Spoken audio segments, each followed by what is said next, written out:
talking with Pencil the other day, and the base philosophy of these games is to narrow the time between mashing buttons and starting to play/fight with actual intent. That way you can get into the nuance of movement, timing, etc. So that is beautiful. That's a beautiful way of putting it, of approaching it. I love that as a design philosophy. I don't want the nuance and the complexity to be gone. I want people to be able to access it quicker, because the things you're doing with it, as opposed to the buttons you're pushing, are what's really more interesting.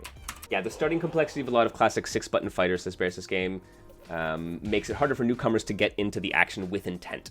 That's kind of the key design pillar here. A good sweet spot I mentioned was the Power Rangers game, where all the inputs are Smash Bros. Like. You don't have to learn the combinations of inputs for each character. Instead, you get to them fast, and you focus on what each move does for each character, which is a far more interesting question as a player than what is the physical motion. It is, what does the move do, right? Absolutely.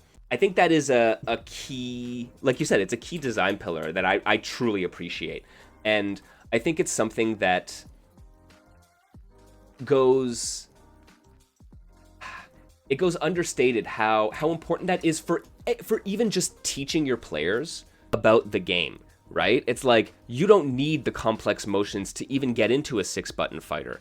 It's a key part of playing with intent, but you can play with intent using a mid-range poke and an anti-air, just like crouch fierce and crouch medium kick with a Shoto can get you into playing with intent. And I think we often forget that is an aspect of teaching people, and having it be a core design principle means that you're less likely to run into that, where it's just by virtue of the way the game's designed, you're going to get to the playing with intent more quickly.